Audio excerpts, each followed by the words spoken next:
welcome to the live stream. Wherever you are around the world, whatever time zone you're in, thank you for joining us. And we've got lots to talk about, I guess, haven't we? Because we've got the Belgian Grand Prix this weekend, and it's going to be, sadly, I think, a sprint race. Not exactly my forte, as you know, but nonetheless, it is what it is. So that means, of course, that we'll have one session on Friday, then it'll be qualifying for the sprint race.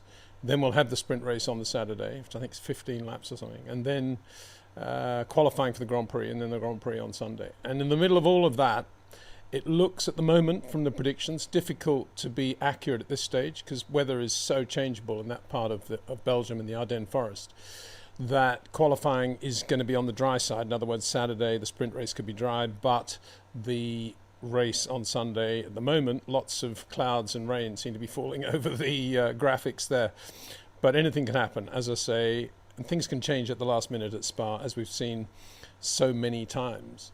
And here's a nice picture of this is courtesy of Max Esterton, actually. He has a very nice little pre-race release thing he puts out for the media. He's racing in Formula 2. Hasn't had a great season so far. Let's hope it picks up for him. Seems to be so many issues with engines and different power outputs from the various engines, all supposed to be identical in Formula 2. Yeah, right.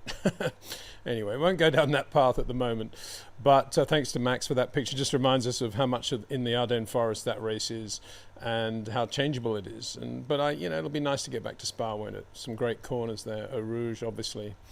Not so much a corner these days, a little bit of sort of 130R category, but impressive in the wet, impressive on full loads of fuel still. And then at the top of the hill, we've got that very annoying downhill right-hander, understeer City, Arizona, and then down the hill towards Pouhon, very, very quick left-hander. One of my favourite corners in Formula One, actually. Say who am I to say? But one of the places you enjoy watching them through Pouhon.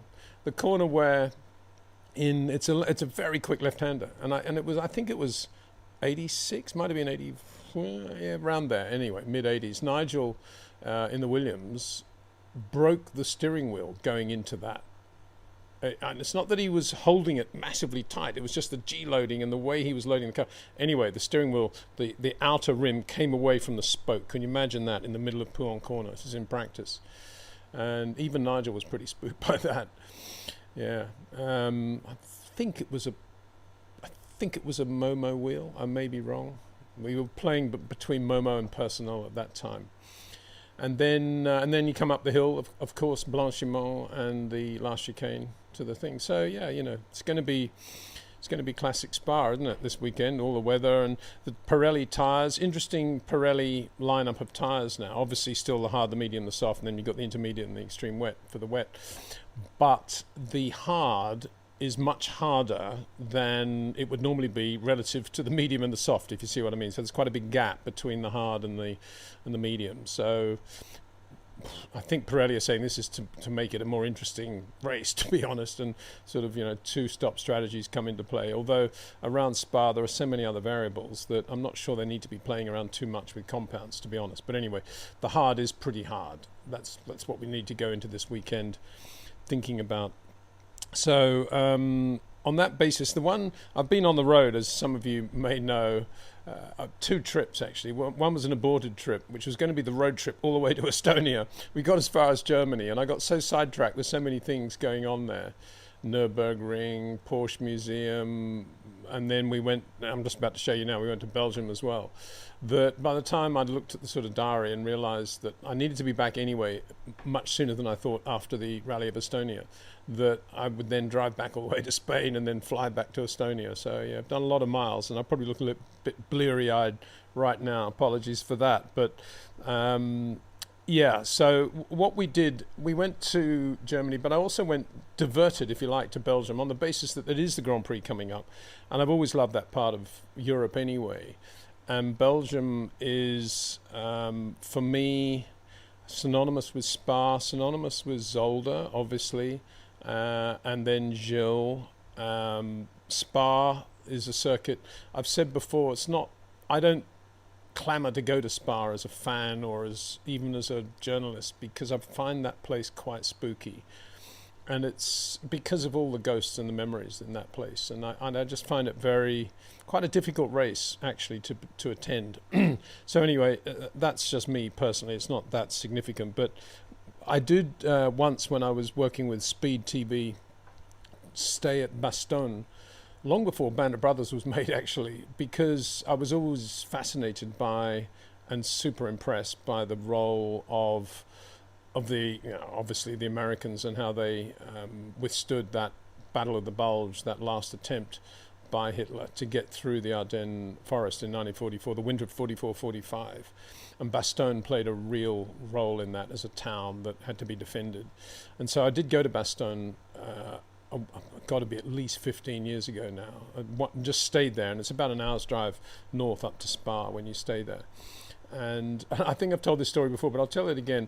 I was absolutely amazed to see that on the Saturday night of that particular race, that Françoise Hardy, who was the total megastar of Grand Prix, the girl with the blonde hair, just brilliant.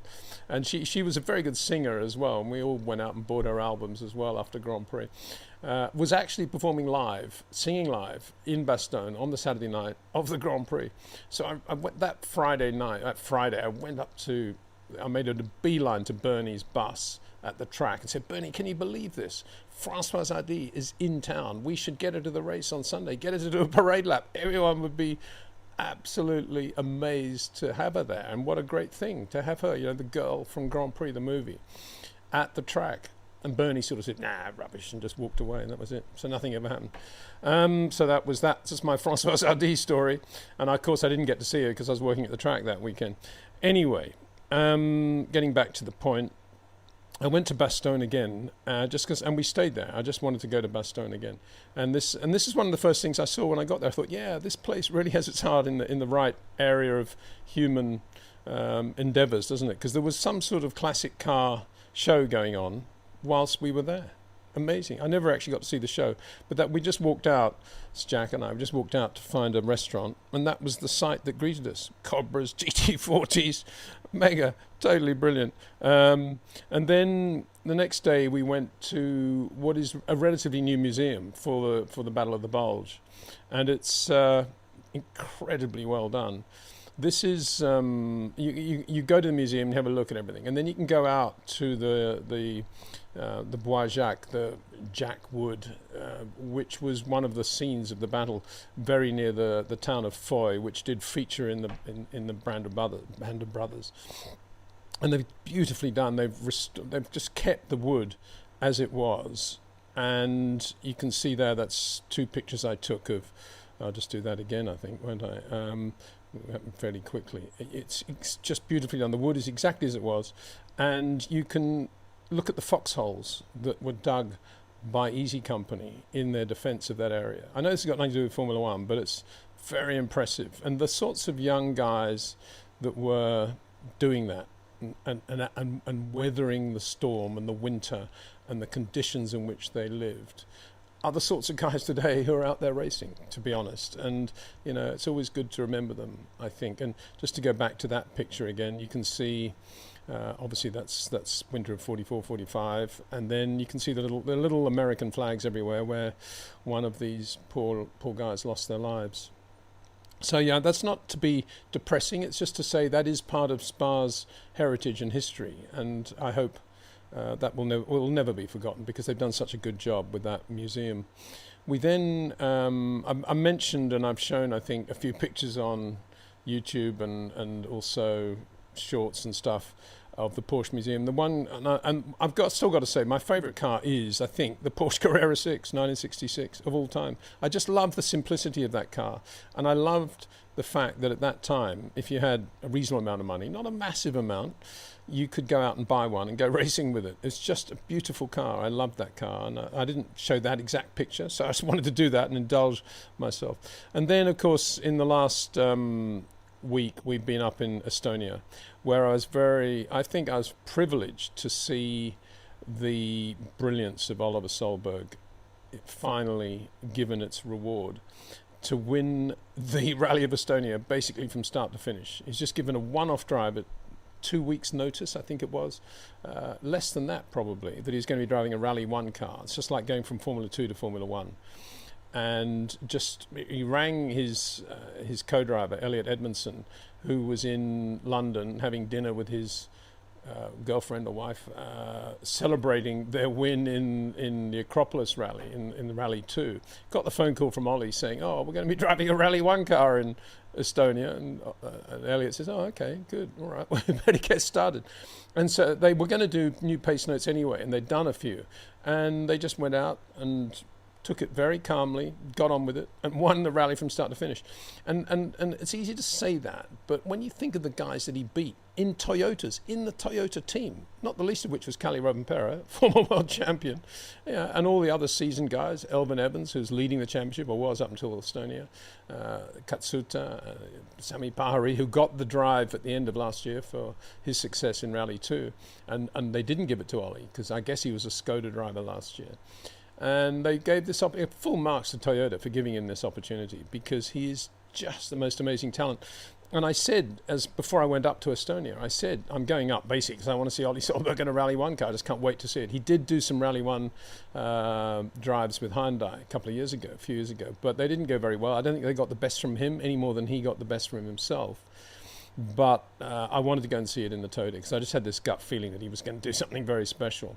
And actually ended my video with the picture of Ollie giving the thumbs up after the testing in the Rally 1 car, and I was doing a thumbs up as well because I just wanted to see him, because he's an amazing talent, and he didn't in any way let us down. He was just amazing, and his mum and dad were there. Look at Peter Solberg, also a former world champion, and his mum. He's got much more of his mum's personality, I think. He's very bubbly, Ollie, whereas Peter's a little bit more dour and systematic about things. And they were staying in those motorhomes by the paddock area.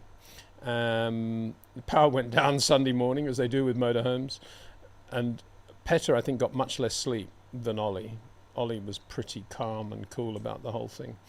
And it was just a great story. And I'm trying to think of equivalents. In terms of what he achieved, it's got to be up there with Max jumping into the Red Bull A car at the Spanish Grand Prix and winning that race. It's got to be comparable to anything Sebastian Vettel did in the early days of his Formula 1 career. And it's somewhere near Lewis and the shock he gave Fernando Alonso in 07, because we're talking about drivers of that stature. And we're also talking about whether or not millions and millions of people watch rallying is irrelevant from my perspective. It is an incredibly difficult sport, and it's very demanding in terms of driver skill and what you can do with the car in very, very difficult conditions, treacherous conditions, shall we say. Ollie, no doubt, has unbelievable talent. You can see it when he drives. And I dare say that, like all these guys, if Max had started rallying when he was 12 years old, he'd be doing what Ogier is doing. And if Ollie had started in single-seaters with a full budget, he'd be doing what Max is doing, I suspect. He's that good. And so it's very visible in rallying. And it is a great story. How often do you see things like this, with a young guy like that, with no real opportunity to do anything unless somebody decides to give him a chance? How often do we see that happen, A, and B, turning it into a win like that? I mean, it's just brilliant, and it was so nice to be there. And somebody was asking me the other day, is it easier to make it in rallying than it is in Formula 1? Well, my answer to that is that if you've got very, very wealthy backing all the way, it is easier to make it into Formula 1. Whether you then win races is another matter, but you can do it. Rallying is a different story because there's not as much money in rallying. It's much more difficult to get money to be spent by third parties. You've got to go out and prove your talent. But the good thing about rallying is that if you do prove your talent, you can then be given opportunities. And what Ollie has done is great proof of that. So, yeah. Excuse my getting excited about it, but to me, when a young talent is able to achieve what he did, then it's something worth celebrating. I've also got out at the moment, I'm going to get onto all the questions and comments very soon. I've also just posted a 2-part story of Carlos Reutemann's endeavours in 1980, July 1980. So it's about the same time, 45 years on. Doesn't seem like 45 years, but I guess it is.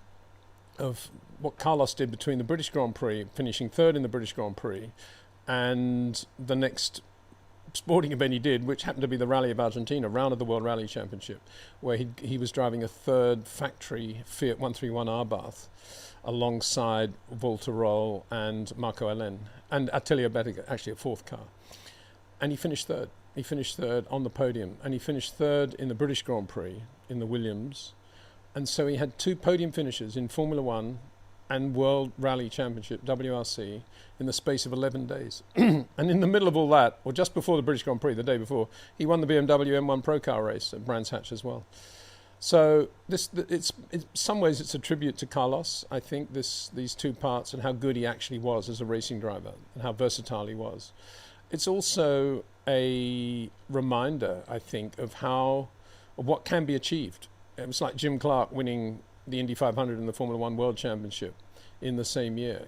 You could do those things, and some drivers went out and did them. And in Carlos's case, he had a very understanding team owner, Frank Williams, who said, yeah, just make sure you're at Brands Hatch on the Monday or the Tuesday after the rally to test on the short circuit, which he did. Didn't last long because I think the gearbox went. So I've got a few things from there. I mentioned in the video that quite early on Carlos had sponsorship, or Fiat, local Fiat dealer in Santa Fe, Grossi Fiat, helped him with a lot of stuff. And there's an actual car badge off a Grossi Fiat from Santa Fe, Argentina. Not a specific Carlos car, just a Fiat from Santa Fe. But I did manage to buy this model recently. Isn't that wonderful? This is the actual car, well, the model of the actual car, that Carlos took to third place in the Rally Côte d'Azur in 1980. Beautifully done. Absolutely superb. Some of the sponsors he had on his overalls in 80 in the Formula One car, like Noel, who made chocolate in Argentina, are on the car as well. So, yeah, really nice. I love those Fiat 131 Abarths. And continuing the 1980 theme, just another artifact. This is one of the pistons from the Cosworth DFV engine fitted to Carlos's Williams FW07 when he won the 1980 Monaco Grand Prix. And in those days, you could get those at the end of the year, and I did, obviously. Quite sure we can keep that sharp. But yeah, it says Monaco 1980, Carlos Reutemann. That's a piston from the DFV, and of course, Lolly signed it for me. So that's from 1980 as well. Why don't they do that today? Here's the piston from the Mercedes engine used by Lando Norris at Silverstone. I think they'd sell a few of those, wouldn't they? Oh no, can't do that. Very secret. Yeah, but get a life. They're such nice things to have, aren't they? And we just don't do them anymore. Such a shame. So I think that's all I've got for my pre-show, whatever you want to call it, ramble. And so now, I think with no more ado, let's get on with some questions and comments. The first one is from, inevitably, Sticky Ding Dong. Right. Hi, PW. Have you seen the Formula One movie? No.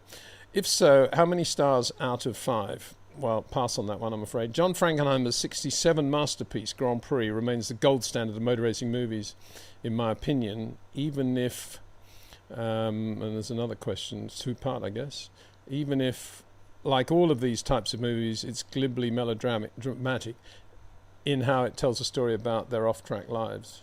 Really? I mean, I was just talking about Françoise Hardy. Was she glibly melodramatic? I think she was mega dramatic. She was just great to look at, wasn't she? But those immortal lines. Would you like a cigarette? I don't smoke. Would you like a drink? I don't drink. What do you do? Then Frankenheimer cuts to another scene. Anyway, I wonder if there are any moments like that in the new Formula One movie. I've heard that the dialogue's not much, which, as I said before, presumably means that it's absolutely true to life, on the basis that the dialogue isn't much in real Formula One either these days. Oops, shouldn't be saying that. Yeah, I mean, I just don't think it's the same. When you interview all these set-piece interviews in that scrum thing they have, and they've all got to say what they think is the appropriate thing to say, it's slightly different to just chatting to Mario Andretti as we used to in the car park and saying, Mario, what the hell's going on with Colin? And yeah, wow, man, you know. And it'd be a proper conversation. Or Jackie Hicks, or Carlos, or Emerson Fittipaldi, or Nicky Lauda, or anybody that you talk to. They're real conversations. I don't think you do that today, and that's so I'd say if the movie captures that, then they've done a very good job. Anyway, I haven't seen it. I guess I will at some point, although it's so nice to be back in Spain. On the great roads here, in the weather, with the family obviously, where we live, just doing things without crowds, and just it's so nice. I doubt I'm going to travel very much in the next few months, or even go to the cinema if that's where it's on. I don't know. It's probably streamed somewhere, isn't it? Anyway, not to worry about that. Sarosh Soman is another regular. Hello, Sarosh. Hi, Peter. Remember that you were mentioning about Carlos Reutemann, saying that he always focuses on looking at the exit of every corner. Can you elaborate, please? Yes. Yeah, that was... Carlos and I, quite often, I would pick him up from his hotel and drive him to the track at quite a lot of Grand Prix, whether we were overseas or in Europe or wherever. And he'd come out of the lobby in his overalls, carrying a big sort of track pack thing, Gucci I think it was, and he'd get into the car and I'd drive, and he would start muttering and saying things to himself, and then he would say, "Stop here, Peter, stop here," and I would stop, and he'd seen a little country road or a dirt track, and he'd get out and he'd just start jogging up and down, just to get the blood circulating. And his thing was he never wanted to get to the track too soon. He didn't want to see all the people. He wanted to just get to the track at the last minute and just get in the car. I like that attitude. I think that's great. He would hate it today, that business of the drivers having to walk through those turnstile things with 35 photographers all clicking their lenses at him. Carlos would find, absolutely for sure, he would find a back route into the paddock to make sure he didn't have to go through that, or he'd just climb over the fence and do a deal with Bernie where he didn't need a pass to get in or something like that. Anyway, getting back to the point, we'd chat a lot about driving, and particularly various corners of the circuit and the lap that we were on that weekend. And quite often, and I would say to him, is it a corner where you're seeing the exit well, Carlos? And he'd say, no, I have no feel for this corner. It's very difficult for me. The car, terrible understeer, very bad. I must speak to De Pasquier about this. Other times he would say, I see the exit long before I turning into the corner. And what he's doing there is he's picturing the corner in his mind as he's going in, and he's totally confident of what the front of the car is going to do. The front is always the key. And because he was an amazing short corner driver getting in very early, it was very critical for him to know exactly what the front was going to do. But providing he knew that, what he meant was I had perfect feel for the correct rotation point long before I get there, which is obviously what Max feels right now in everything he does, providing he's got a reasonable front end. And at that point, you're just seeing the exit of the corner. You're absolutely picturing the car in a straight line already. And that's how you get that perfect judgment. It's not by looking at the point specifically. It's by seeing it in your mind before you even get there. And that's what Carlos was able to do. A lot of drivers, I think, can do that in other ways. I mean, even if you think of somebody like Carlos Sainz, who's the sort of flip side of Carlos Reutemann in the way he drives, and very oversteery, very back-endy driver.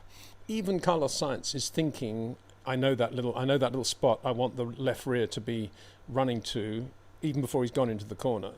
So it's not an unusual thing. It's just that Carlos, because he was as good as Max, in my opinion, in terms of getting into the corner early, short corners, that is when it becomes a much more effective tool to be able to picture everything, because then you are doing the corner, I would say, at perfection. Pretty near as perfection as a human being could ever do it. Whereas with the Carlos Sainz thing, you've always got the issue that he's a little bit wide, he's using a little bit too much road going in, and he is driving with the throttle rather than the brake against the throttle and the steering load. So that was his way of describing whether or not the car felt completely underneath him and he could feel the surface of the road and everything was going on. His way of describing it was to say, I see the exit before I turning into the corner. That's what he used to say. And it's interesting, I was translating that stuff from the rally, And he said, I started to drive into the rope of the corner. And all I was thinking about was the way a rope is coiled like that when it's sitting flat. And that's exactly what he's talking about. That sort of finding exactly the right moment to get in to do the rotation, if you like, the center of the rope, and then getting it out. And even though, as Mirko, his teammate, was saying, a lot of drivers drive on the rear. Carlos immediately started to use a sort of wall-to-roll technique when he got into the 131. Sarosh Soman, changing the subject completely. Hi, Peter. Some history lesson for me. Why did the FIA take the decision to have grooved tyres from 98 to 2008, please? Oh, that was a Max Mosley thing.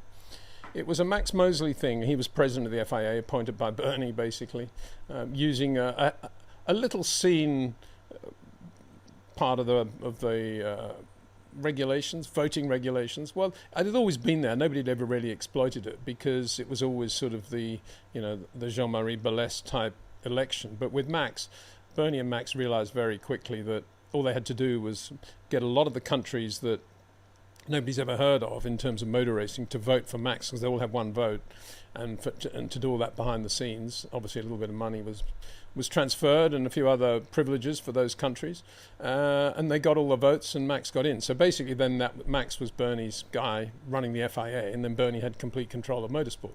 So that's what it was. But then when he got in there, Max, to his credit, did, I think, realize that there could be other kudos to be gained if he looked at the area of the industry of road safety and car safety for the everyday motorist.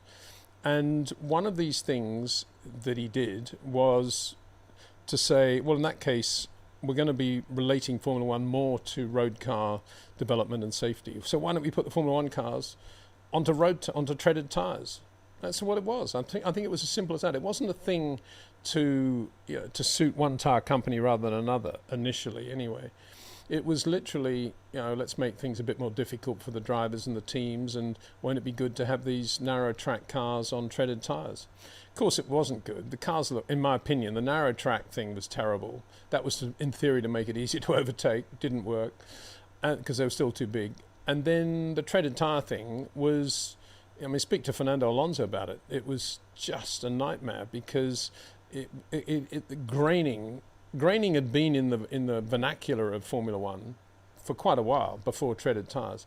But when we got treaded tyres, graining took on a new meaning and a new depth and a new level of calamity, because once the tyres started to grain, it was almost impossible to get them back with the treaded tyres, and it drove everybody to distraction. And some races, one tyre would work, other races it wouldn't, and so they went through it all, and there was very little anybody could do about it because Bernie and Max basically did whatever they wanted. So it went for a long time, but they should have stopped it after a year, in my opinion, but they didn't.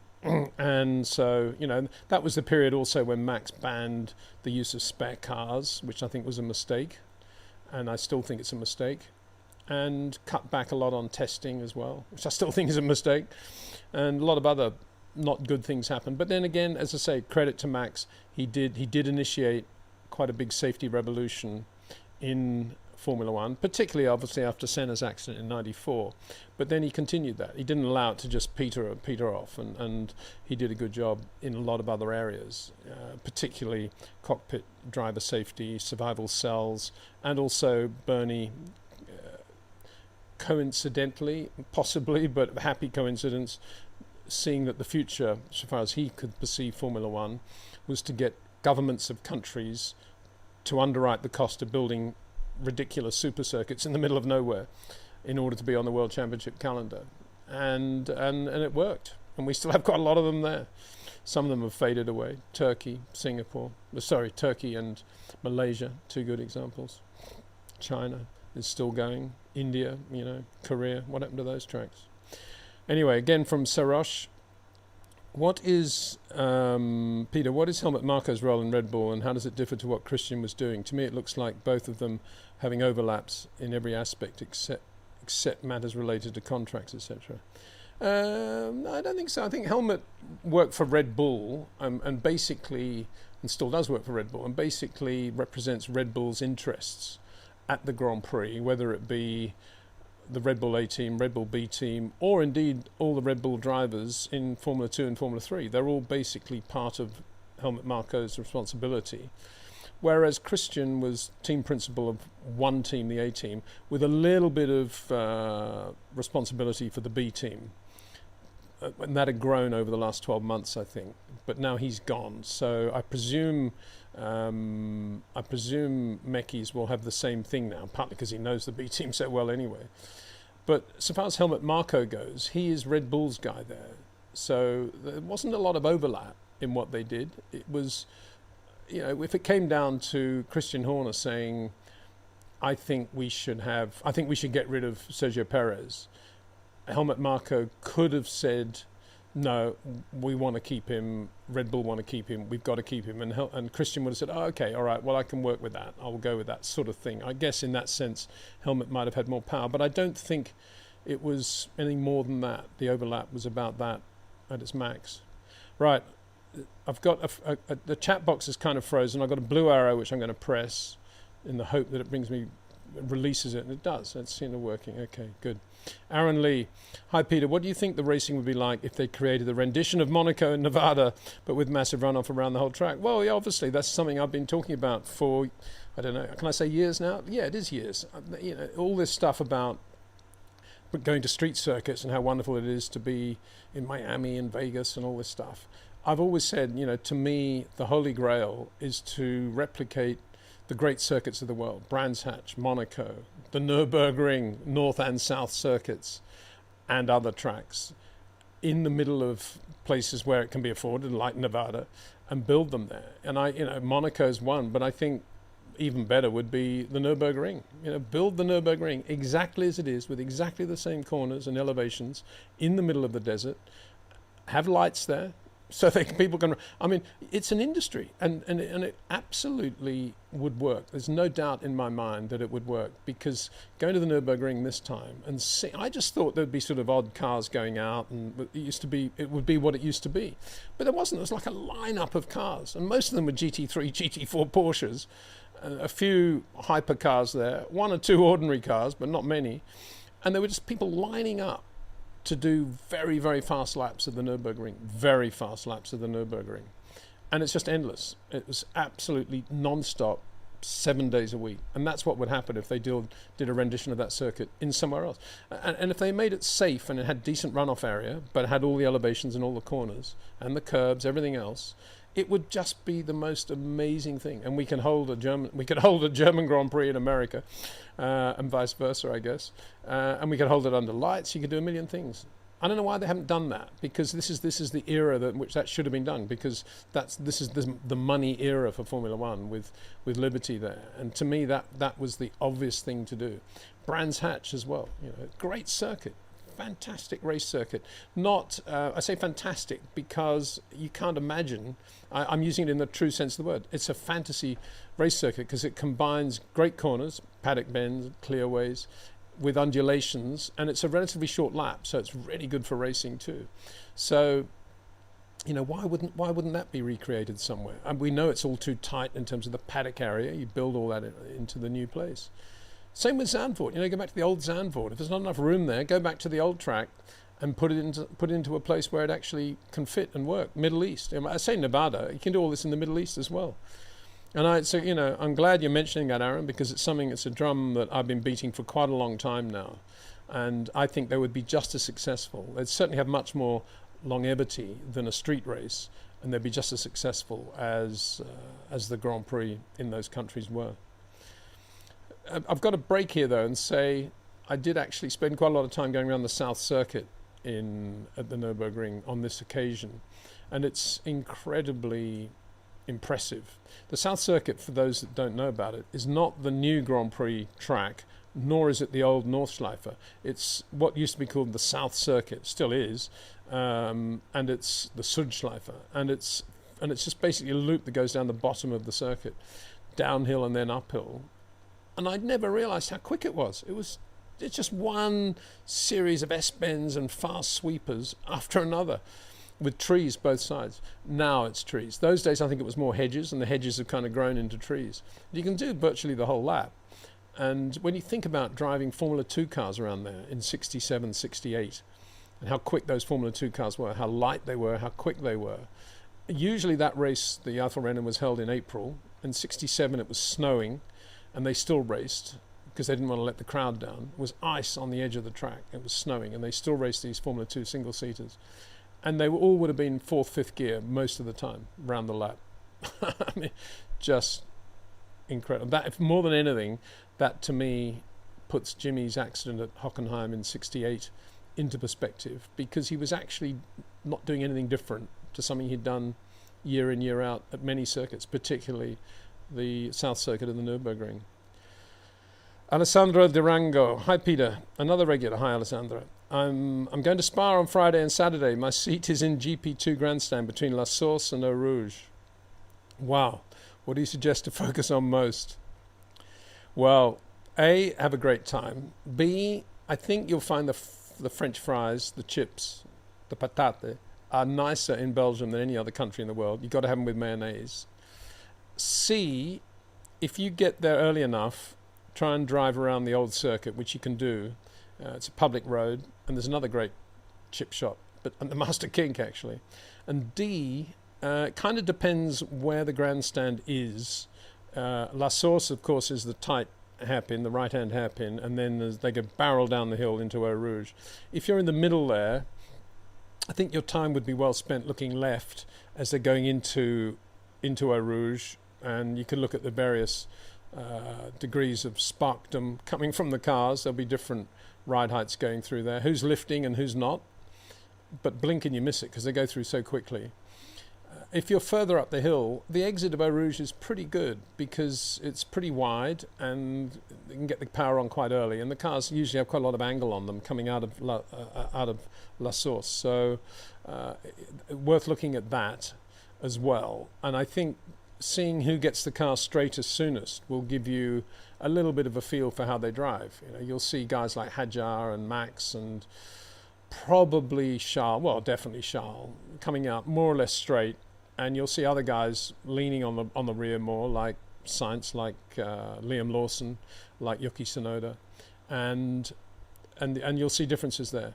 But you'll enjoy it. And also, I suppose, just remember that, of course, that's where the start and finish used to be for the Belgian Grand Prix. So try and just picture in your mind how many Belgian Grand Prix have been held when that was the start line, that downhill start into Eau Rouge was the first plunge they took, and how many great Grand Prix have been held at Spa starting from that position. And basically where the Formula 2 pits are, and Formula 3 I guess, is, well, Formula 3 take it over, don't they, for a little bit. That's exactly where the Grand Prix pits were. And the podium for the winners of the Belgian Grand Prix was above those pits in those days when they started from the start-finish line. So the famous shots you see of Dan Gurney with the flowers after the 67 race, which he won with the Eagle, or Bruce McLaren there in 68, or Jim Clark, all the races he won, 4 races. They're all taken, that podium was just above the garage area, Formula 2 pit area. So lots to think about, lots to remember, but the chips really are the main thing, I think. Mario Moscow. Hi, Peter. I don't know if you've answered this question before, but I wanted to ask, how do you compare a 3-pedal driver to a 2-pedal driver? Well, a good person to ask that question to would be Rubens Barrichello, who was the last of the 3-pedal drivers in Formula 1. And whilst Michael was racing with 2 pedals, Rubens had 3. And same at Williams. He never, ever wanted to brake with I say 3-pedal. Let's look at it another way. Rubens always right foot braked. He never left foot braked.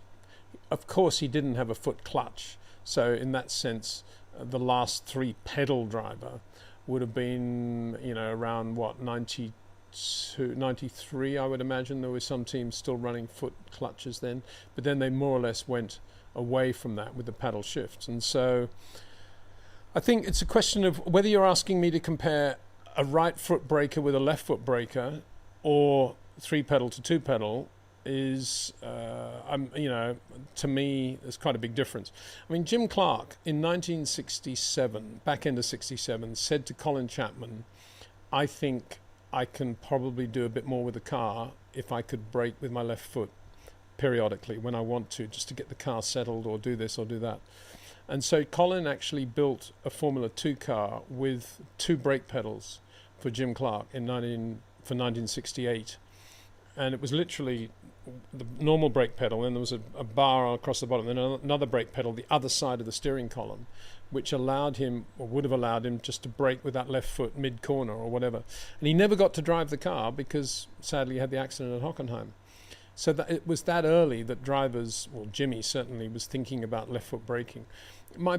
If that is what we're talking about, my gut feel about it is that for those that use the left foot brake, but brake with the left foot perfectly when it's appropriate, it's a very, very good tool. And in my mind, Michael was the first guy that really started to do that to advantage.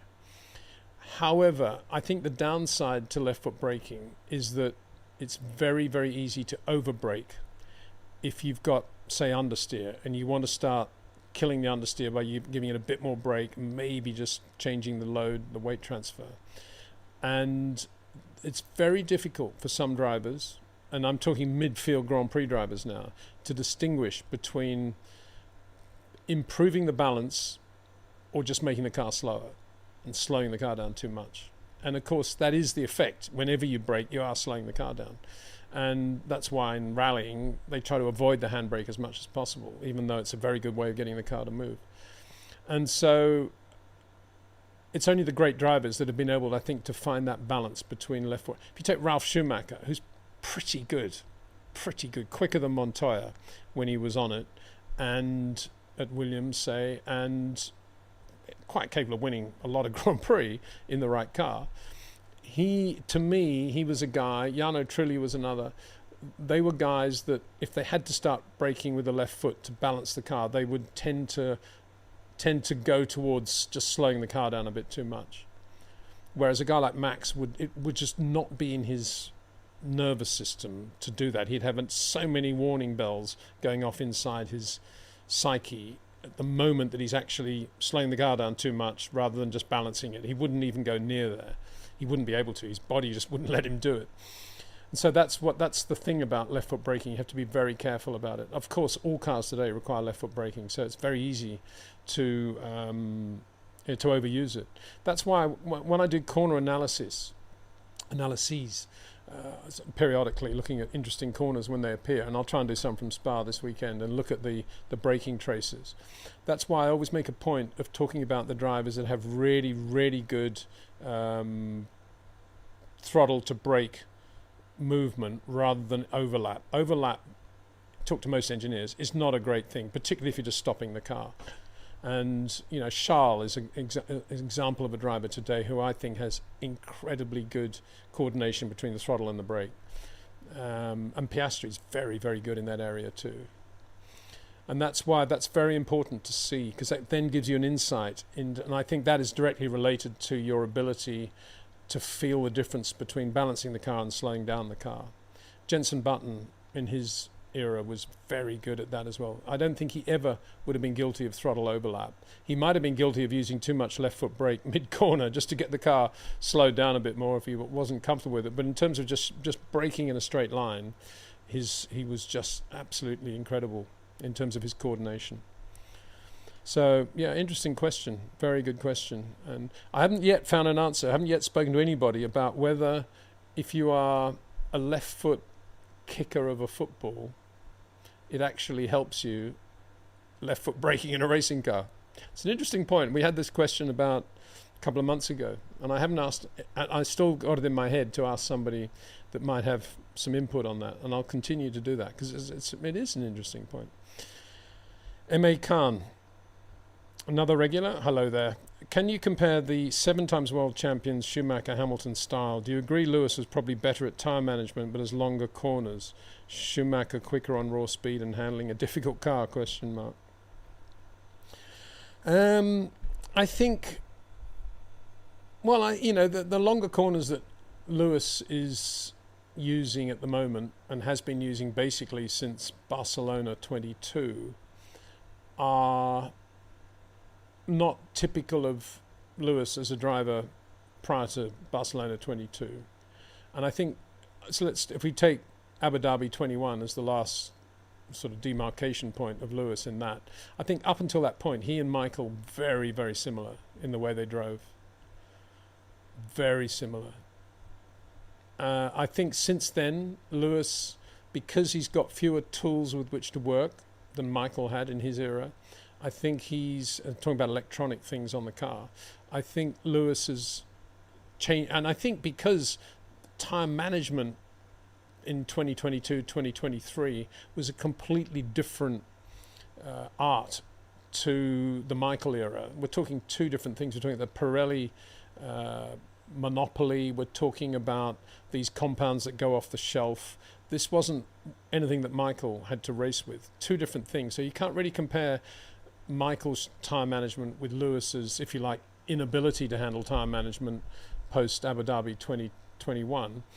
But I do think Lewis was correct probably in the way he tried to adapt his style to get the best from the tyres and to give himself a bigger sweet spot within which he could drive the car. And that's not something that he would have done if he was 21 years old, but it was something that he did having won 7 world championships and now driving a very difficult and what felt to him obviously like a very dangerous car, bouncing and all that stuff. Again, Michael never had to deal with that. I think, what he did, he just give himself a bigger platform on which to operate, turned in a bit later, brake more in a straight line, basically try to get on top of tyre temperatures more. And he's still kind of at the back end of that. I think we saw at Silverstone, to my eye, he definitely looked a little bit more like Lewis 2021 at Silverstone.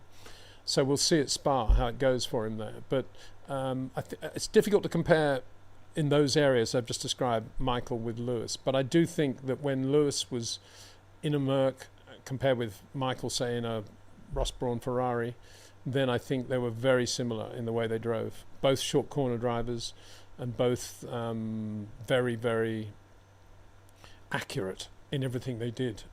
And both very competitive. Very competitive. I think Michael maybe was a little bit more, I don't think he was more spiky. He was just maybe a little bit more aggressive in the way he used the gears mid-corner and things like that.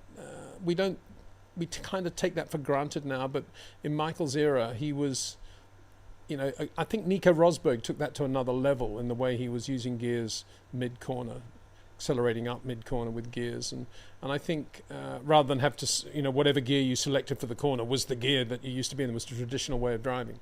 I think Michael was the first guy to realize how much he could play around with the gears as well, with the paddle shift.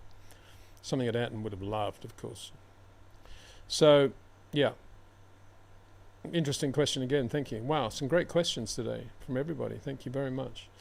M.A. Khan again. So, Peter, is Sterling Moss the godfather of short corners? I've heard you and Mark Hughes talk about his style, but not anyone prior. Did Clark Stewart learn this style from him, or were they naturally short corners? Well, I think as you see today, when you've got it, when quite clearly, if you wanted to study it and look at it, quite clearly, Charles Leclerc, Max Verstappen, and a couple of other drivers sort of on the cusp drive very differently from Liam Lawson, Carlos Sainz, Yuki Tsunoda. And yet Carlos Sainz, Liam Lawson, Yuki Tsunoda never ever try to change the way they drive. I think quite clearly the reality of driving a Formula One car is that everybody does their own thing, and obviously they all find it very difficult to learn from other drivers. And I think that's exacerbated today by the world in which young Formula One drivers live and operate. They are the kings. They come in through the paddock area, they wave to the cameraman, and they've got engineers coming out of their ears. And basically, whenever they're not quick or things aren't going well, there is going to be some sort of engineering solution, in theory, to their problem. Now, that engineering solution might well be looking at the telemetry of the guy in the other car and saying, well, you're braking a bit early here, or you got the power on a bit late there, or whatever. But that is only scratching the surface of what the driver actually needs to do in order to brake a bit later or get the power on a bit sooner. It's not going to happen the way he's actually driving the car, and that's a point that I think the engineers often miss. They don't take into account the way the driver is actually initiating the steering movement, or the way he's coming out of the brake pedal pressure, the very subtle movements that actually are not measured by telemetry. And so if you've got a driver with a fairly wide entry to a corner, let's say Liam Lawson's a good example, and you say to him, well, Isaac's got a much lower minimum speed than you, Liam, so that's great. You don't need to improve there. But what he's doing, he's 30 meters out of the corner, he's going 5 kilometers quicker than you. So you need to be faster out of the corner. You need to get on the power even sooner. That isn't the solution, of course. The solution is to say, if he's slower minimum speed, why is he quicker on exit? He's got the car rotated more logically. But they're not doing that. They just give him that little bit of data, and he has to try and work around it, which is why he never changes really or improves. So going back to your point about Stirling Moss, I never saw Stirling race when he was racing. I was whatever I was, 9 years old when he had his accident at Goodwood. But I did drive with him on the road a few times, and I did watch him in the Audi touring car, the British Touring Car Championship races he did. And yeah, definitely he was superb going into corners, and when we talk about driving and the way he drove on the road, it was always, the entry to the corner, the platform, the getting in early, that was what it was all about. And then I think, from what I've just been saying, I would say for guys like Jim Clark, Jackie Stewart, no, I don't think they looked at the way Stirling drove like that, in that detail. They might have said, I love the way he sits in the car, I like the way he holds the steering wheel, I like the way he, when he's out of the car, I like his body language, or whatever it is, but they wouldn't have looked at those details any more than Jackie Stewart ever asked Jim Clark actually how he drove and why he turned in a bit earlier than he did, or whatever it was in Jackie's mind at the time. They never did, just as they never do now. There's no way Lewis Hamilton, even though it's possibly in his mind, he'd never say to Charles Leclerc, why are you turning in a little bit earlier than me going into Blanchimont, Charles? He wouldn't do it, because Lewis is very protective of what he does, and in his own mind he's got to think that he's the best driver in the world, otherwise he wouldn't be on the grid. In the same way Liam Lawson thinks he's best driver in the world, probably, otherwise he wouldn't get out of bed. And then to the other part of your question, so I can make some observations about Stirling, but only from what I've just said, talking to him, driving with him on the road, and watching him in that touring car. Prior to Stirling, to my mind, if I try to imagine how they were, it's only imagination. I'm sure Alberto Ascari was a short corner driver. You don't see a lot of pictures of Ascari very sideways and throwing the car around. Admittedly, when he was at his peak, winning those championships, it was a very light, small, delicate Formula 2 Ferrari, and it probably didn't lend itself to that too much. But if you compare him with, say, De Portago, he was always much neater to me in the pictures I saw. So I always have him pigeonholed in my mind as, yeah, for sure, that guy was a short corner driver. That's Peter Windsor making a few assumptions that probably I shouldn't. Fangio, I think Fangio, to me, was probably the nearest we're ever going to get to Ayrton Senna. I, for some reason, I'm just watching the onboards with him and looking at the way he drove, I don't think he was as short as Ascari. But I think he just was sublime in everything he did, and he was the classic perfect. He was a perfect classic racing driver, just as I think Ayrton Senna was. So for me, put aside obviously their different characters and what they did on the racetrack in terms of trackcraft and overtaking, or just purely going through a quick corner, I don't think there would have been a lot of difference between Fangio and Ayrton Senna in style. So that was that. And I think, before that, it would be wrong to forget about drivers like Rosemeyer, who to me was a sort of Jochen Rindt, which was Ronnie Peterson, which makes him a hero as well. Obviously Nuvolari, who I suspect was up there with Fangio and Senna as a sort of classic perfect racing driver. And Varzi, who I've always seen in my mind as a sort of slightly shorter corner, neater driver as well. But those are kind of imaginations rather. Well, they're based on looking at photographs of them and reading about them. Peter Collins, I think, I put in my mind, Peter Collins was very like Lando Norris in the way he drove. Mike Hawthorne was more like Carlos Sainz. or Alan Jones. I think Mike Hawthorne, Alan Jones, I suspect, that I put those two together. Gilles Villeneuve? No, wasn't a short corner driver at all. And like Fernando was mystified by Lewis's pace at McLaren. Now that's a bad example because Fernando actually does turn in quite early and he's very, very good with his footwork going into the corner. So that's a bad example. I take that one back. I would say more like Leclerc versus Carlos Sainz. You know, it was like that with other drivers. When you're comparing oversteer with understeer, they don't really understand the difference. They can't see it and they're not prepared to accept it. And that's the problem. Then you get weird drivers like Sebastian Vettel, who certainly is by no means a wide entry, long corner driver. But on the other hand, he's not what I would call a classic short corner driver, in that he just manipulates the car perfectly into a rotation point like Max, even when he's got a lot of load on it. Vettel could find a great rotation point, providing he could do most of his braking in a straight line into that point. And it was like a V corner for him. And therefore he didn't have anything like the same feel as Max has, which is why when they took away the downforce in the back of the Red Bull, he suddenly couldn't rotate the car. And that was the difference. And I don't think he ever got on top of that or realized that when he went to Ferrari either. And that was one of the issues there. Amazing questions. Buckinnick. Good day, Peter. Has Max Verstappen been driving to activate the fourth place option out clause in his Red Bull contract? Have you seen any sign of Max intentionally throwing a race? No, I haven't. And I think Max is thinking the car's so bad now I don't need to do anything intentional anyway. I just drive the weekend and there's bound to be some mess that'll cause a problem. And I think he's right. It all started in Spain, didn't it? So, no. I just don't think any more than Max has it in his DNA to use the left foot to slow the car down in order to get around the corner, as distinct from balance the car, not slow it down. I don't think it's in his DNA to do anything other than drive as fast as he can possibly drive that car, given all the variables with which he has to work, i.e. tyre wear, fuel, everything else, and the position he's in the race. No, he's just a racing driver. And very few, and we all know that if you try to drive or play any sport not to win, it's a big problem. And a lot of people were saying this was going to happen to Oliver Solberg in the Rally of Estonia. Going into the last day, it was pretty clear that if he didn't make any mistakes, he was going to win this.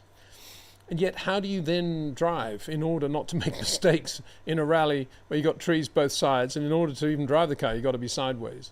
How do you do that? Well, what you do is you just keep enjoying yourself and don't think about it, which is exactly what he did, which is why he won the rally. But the minute you start thinking about maybe take it easy here, everything goes wrong. Your timing goes, your rhythm goes. It's all out the window. And so there's no way Max would do that. The only driver I've ever spoken to, I'm sure there have been some, but the only guy I've ever spoken to who actually said he was trying to go slower than he did, was able to go, was Juan Pablo Montoya. And I remember it was at Hungary, and he knew that the Williams wasn't going to be quick enough to be on the pole. So he was trying to qualify third rather than second in order to be on the clean side of the road. Didn't work from memory. But at least he admitted it, Juan Pablo. Speaking of Juan Pablo, his son Seb's doing very well, Sebastian, in Formula 2 now. He's got a decent engine in the car, so he's going really quick. Much quicker than his teammate now, Mini. So it really makes you think about F2 and its power units, isn't it? It's just amazing. Give him a new engine. There you go. Anyway, he's doing really well, which is great to see. But I was also very pleased to see that when Solberg won the Rally of Estonia, one of the first guys to congratulate him on Instagram was Sebastian Montoya. And you think, wow, there's a guy who's obviously trying to make Formula One. He's got his dad, this and that. And there he is. And he's an Ollie Solberg fan, which kind of bears out what I was saying about how Solberg's result in Estonia has surpassed rallying. It's well over that. I think everybody with any sort of blood in their racing blood in their veins is thinking, wow, that was an achievement with a capital A.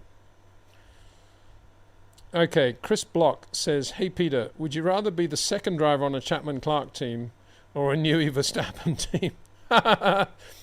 Well, it would have to be Newey Verstappen, wouldn't it? Because the second driver in a Clark-Chapman team, sadly, they were the days when Lotus just didn't have enough bits to produce two identical cars, and even the lead car, the Clark car, was pretty fragile, as Jimmy was beginning to really realise in '67, when he was starting to get the shakes really. And so you never wanted to be in the second Lotus, other than that you had nothing else going on for you, and it was a good way of elevating your name. Having said all of that, I mean, I'm being a bit unkind to Lotus, because the '64 Belgian Grand Prix, have a look at the opening lap. There's a Lotus 25 leading the Grand Prix, and the guy's got an orange helmet as he goes through Eau Rouge, leading the Belgian Grand Prix. Peter Arundel in the second Lotus. Very impressive. So the second Lotus wasn't all bad. And of course, Mike Spence won the '65 Race of Champions.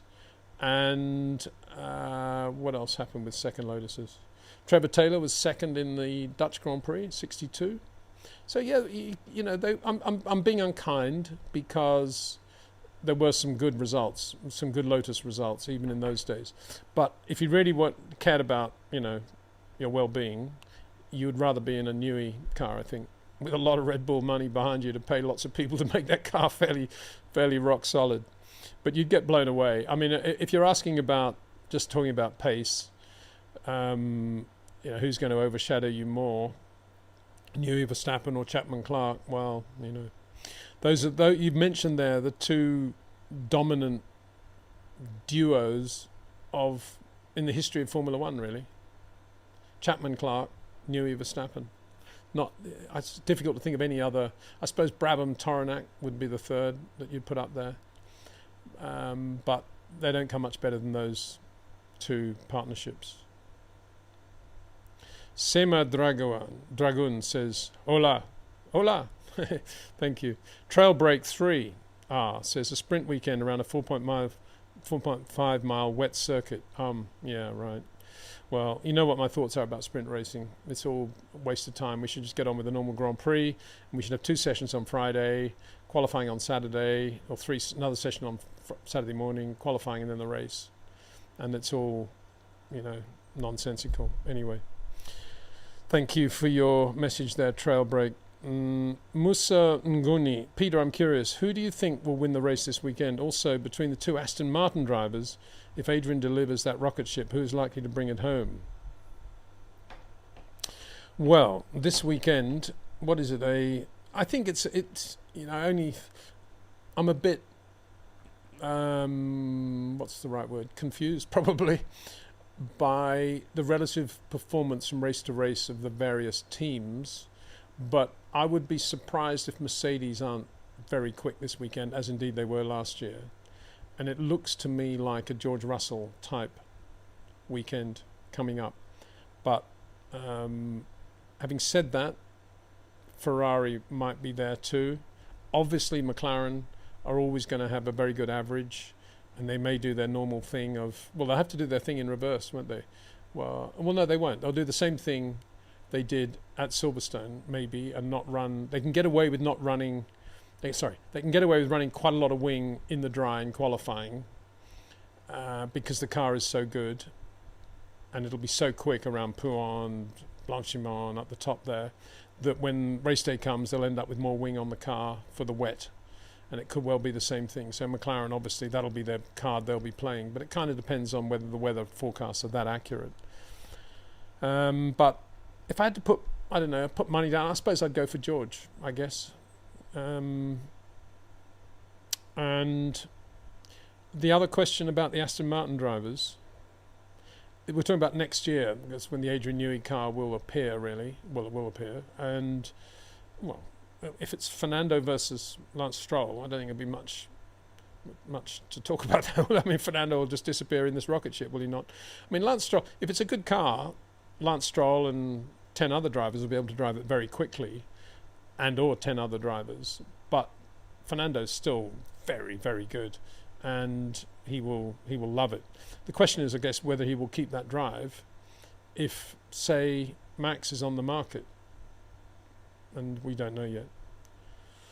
I think he'd love to. I think Fernando feels totally ready for it, and he'd love to do it. CACO Demonic. For my 40th birthday, my wife has brought us general admission tickets for Spa. Got any recommendations for good vantage points to enjoy the cars? Well, that's great. congratulations, happy birthday. B, what a birthday present. General admission. That means that there will be a lot of people there, but most of the people will be in the Eau Rouge La Source area. So my advice would be to get away from all of that. And I have done the walk. You walk down on the outside.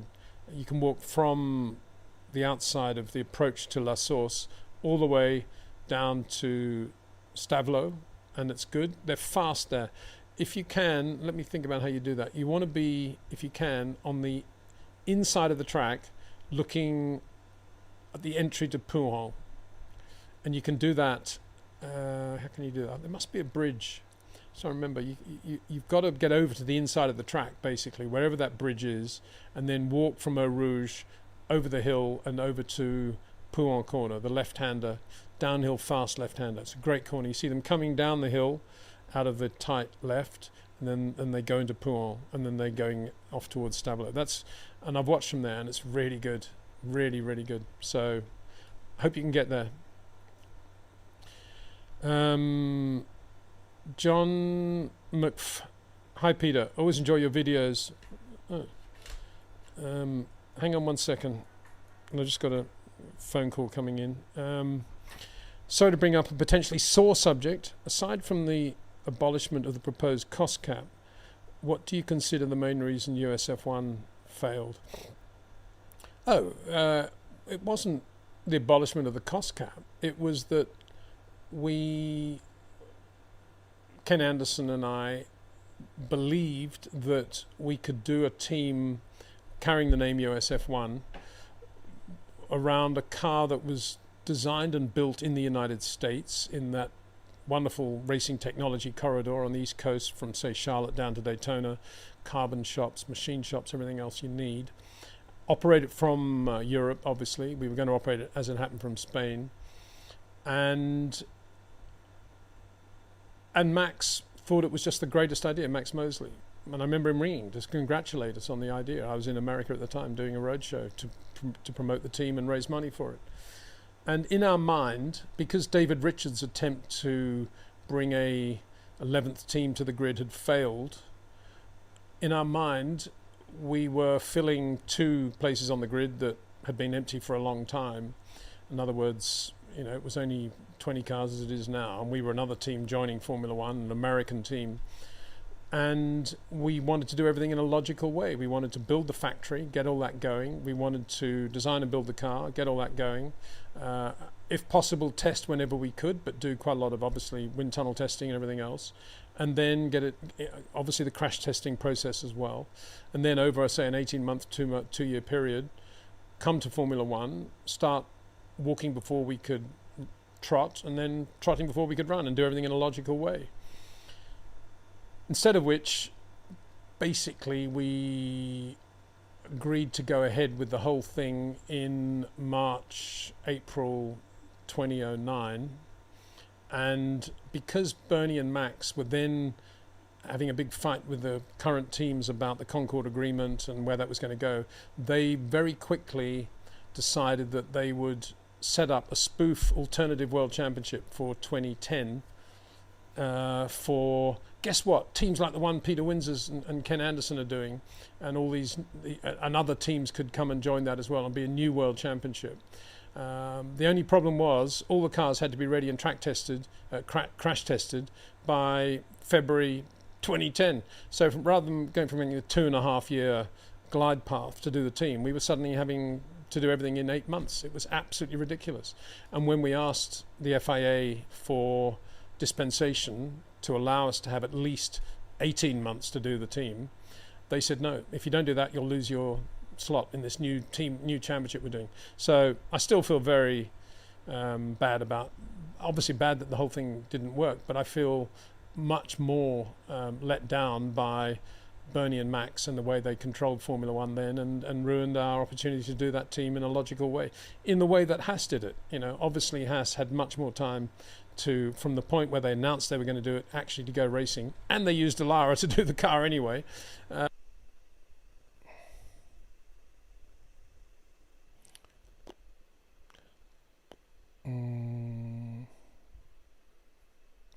hope we're live now. I'm not sure we are, but I'm going to see if I can get this. What's happened is that basically had a complete power failure in the house. Everything went down, and so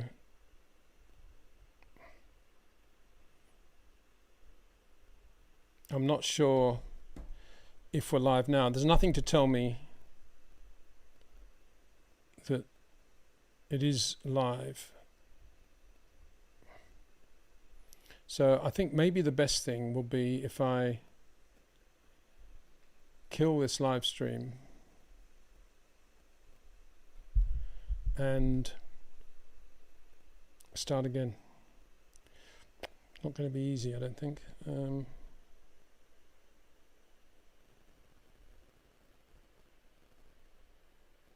Okay, somebody's saying I'm back. So on the basis of that, if I can get a few people now basically to tell me that I'm back, that would be good. I'm just going to go to the bottom.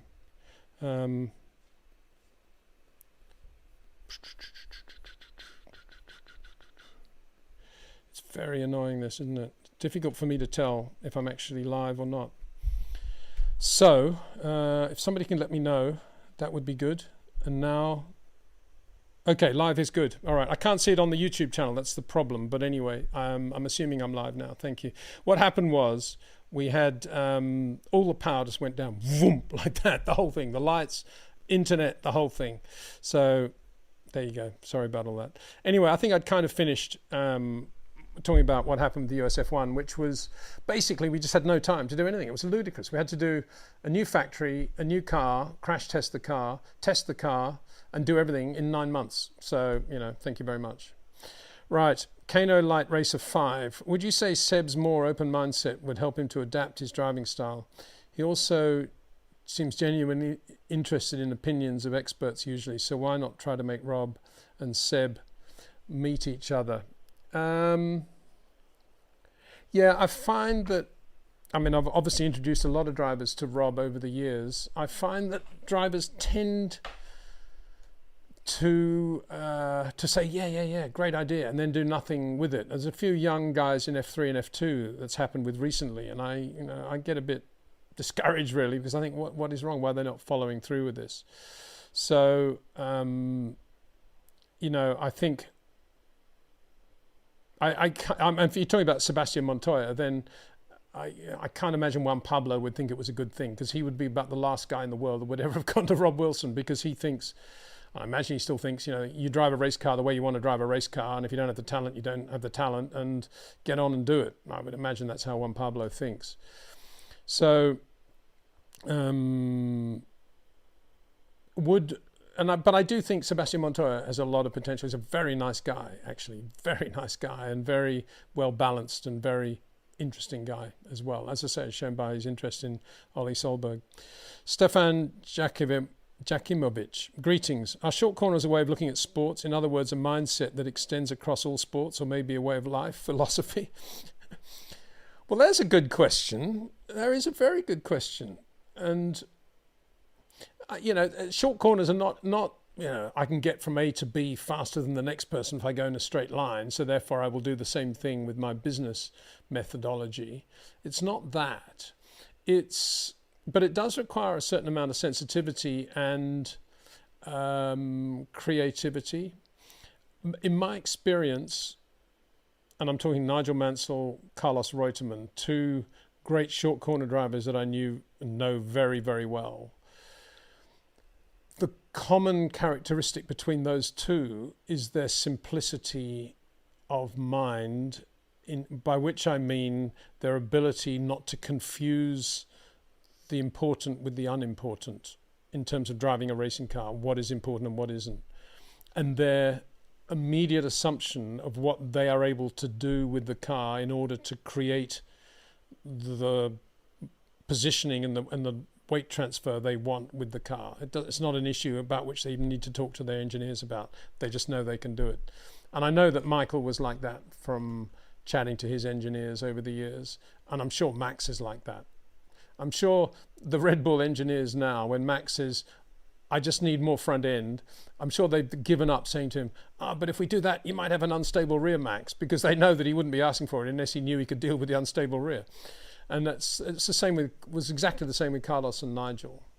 And so there's that. And whether that translates then into other things in life, I think it possibly does, in the sense that they tend not to, people who think that way and have that much self-confidence tend not to waste time on things that they believe are irrelevant to the way they live their life.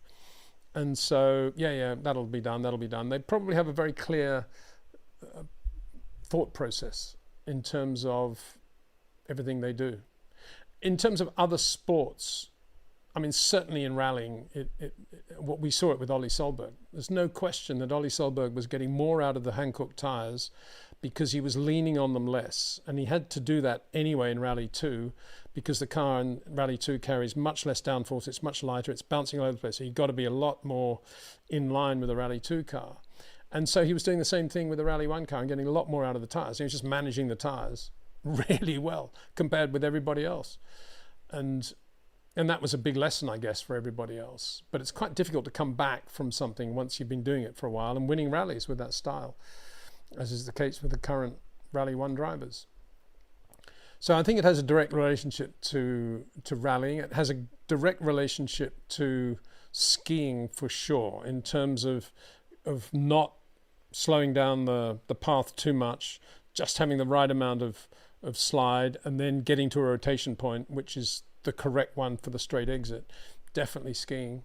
As I said, for Carlos, Ingemar Stenmark was a guy that he actually learned quite a lot from, watching him, and got to meet him a couple of times at Monaco. Tennis, I'm not so sure. To me, tennis is all about balance and weight control and distribution. Football, I don't know enough about football, really. I can't imagine that it's got a lot of parallels with that. And then you got the other sports. So I think those are the ones which have the most direct relationship to what we're talking about. And I'm sorry, I didn't put that question up.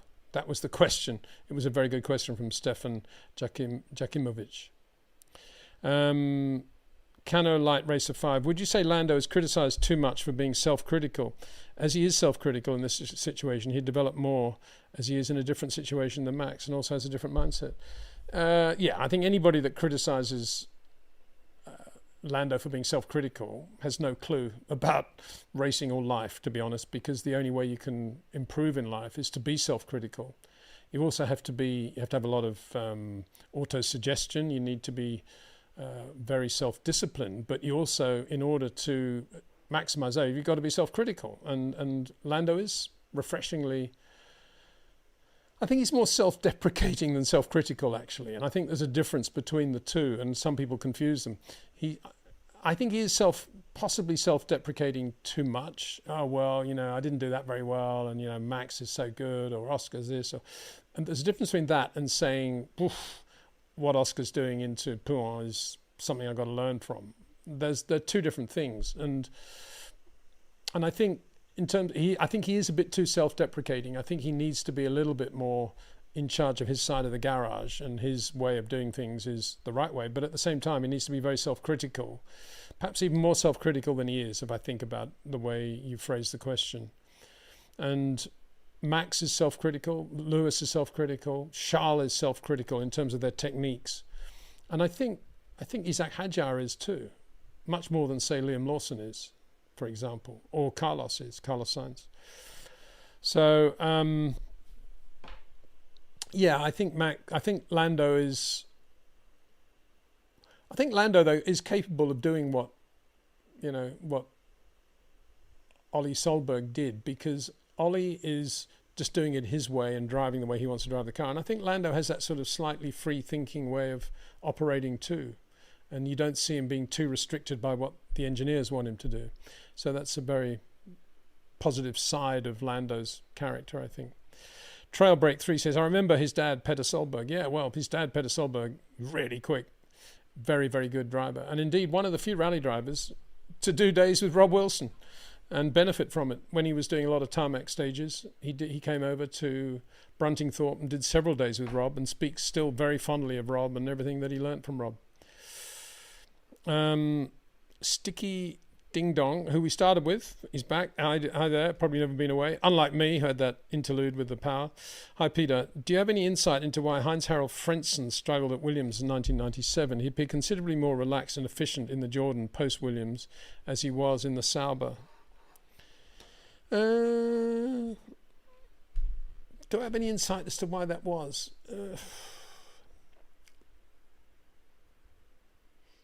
I think probably he didn't understand Patrick Head's way of operating, and Patrick probably didn't really understand Heinz-Harald Frentzen's way of operating and how to get the best from him. That wasn't Patrick's thing.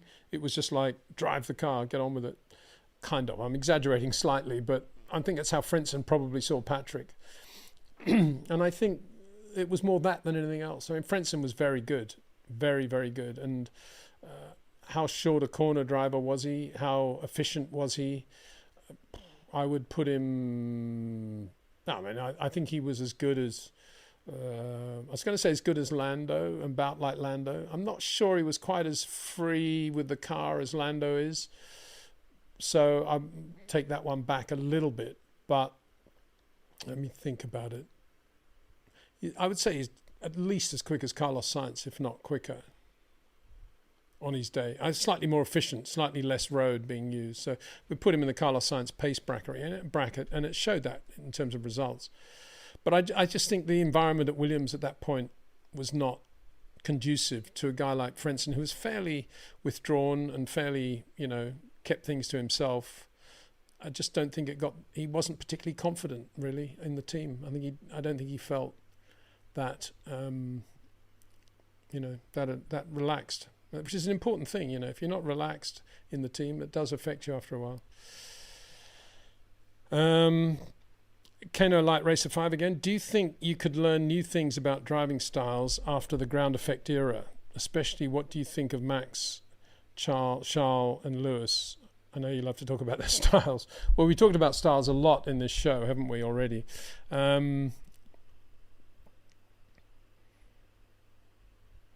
When you mean the ground effect era, you mean this ground effect era, or do you mean the previous ground effect era? I'm not exactly sure what you mean by that. But what do I think of Max, Charles and Lewis? I think Lewis, not quite so much today, but certainly up until 21, was right up there with Max and Charles as one of the great short corner drivers in the history of Formula One, as is Charles, as is Max. And I think in any era, in any type of car, they would be quick. Assuming the car isn't a Mercedes post-22, which was a bouncing bomb of a car that was proved very difficult. Well, it was a big shock for Lewis, really, after everything he'd been driven, I suppose. He just never really got his head around it. I don't think George did either. It's just that he didn't have much to relate it to, so it was more a case of just get on with it and do it. And Lewis, because he'd been driving so many good cars for so long, it was much more of a culture shock for him. Cano Light Race says, always love to see Petter and Oliver at Race of Champions. Great drivers. They're very, very good. Mouse Down. Most regular road cars nowadays are so ugly compared to those beautiful Porsches Peter showed. Well, that Porsche Carrera 6 was beautiful. Thank you for that, Mouse Down.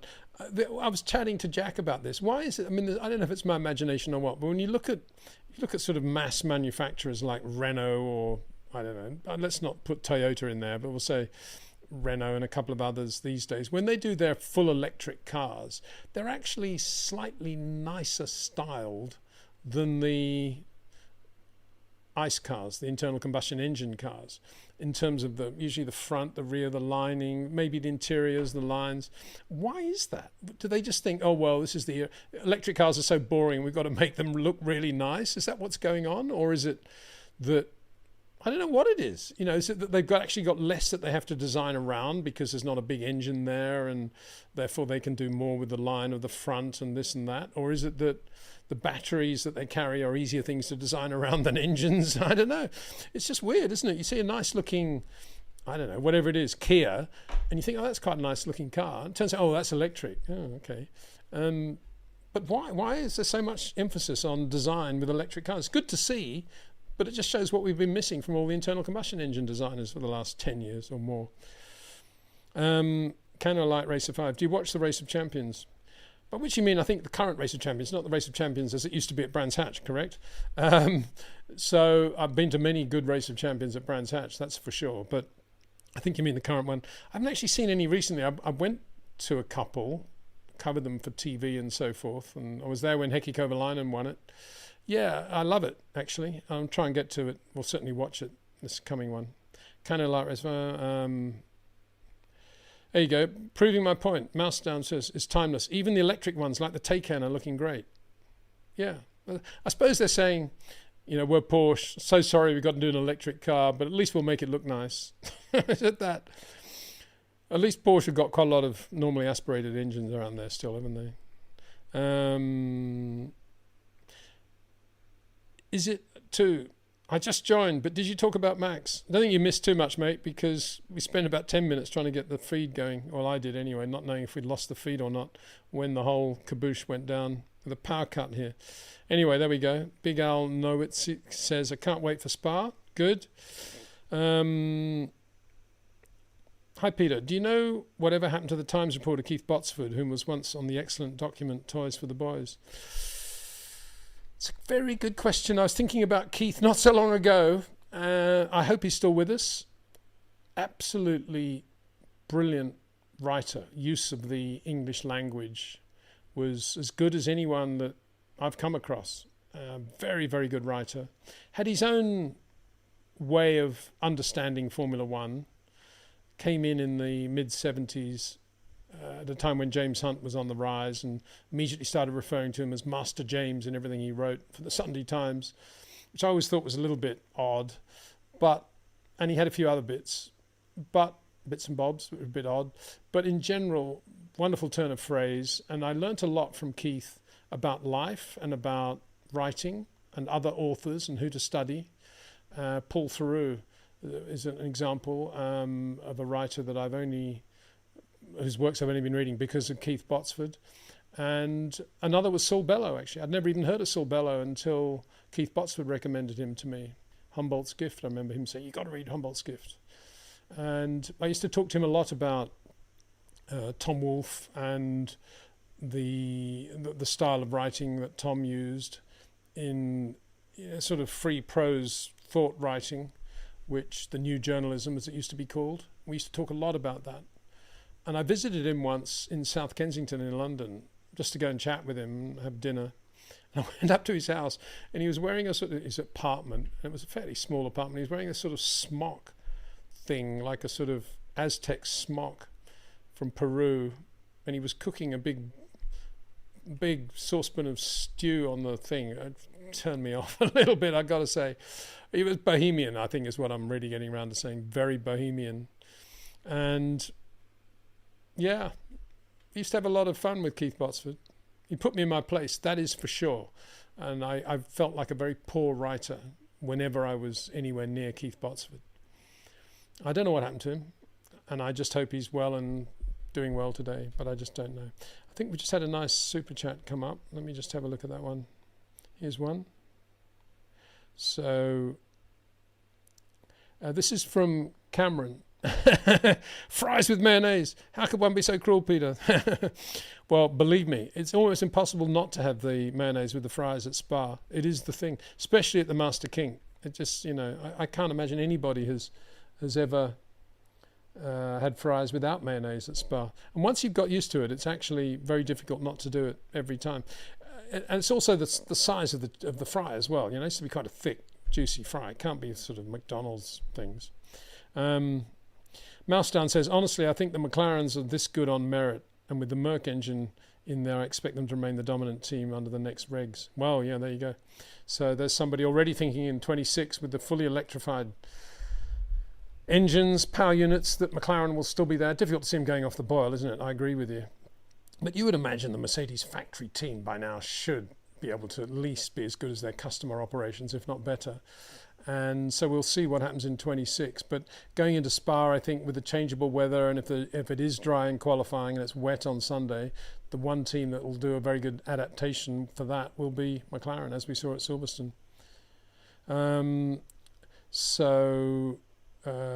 Mosley, R.I.P. Mosley, yeah, well, he did a lot for motorsport. He's not with us anymore, that's for sure. So, Trail Break 3, according to what I read, they want to keep the classic circuits as historical as possible. What's that mean? Not use them. let them have lots of undergrowth and weeds everywhere and nobody using them. Yeah. Dillstar22 says the F1 movie is absolute rubbish. Well, it's not what I've been reading in email from the FIA. Came in yesterday, or was it Liberty? One of the two, I can't remember. And they were saying that unbelievable spurt in popularity of Formula One, entirely due to the F1 movie. So there you go.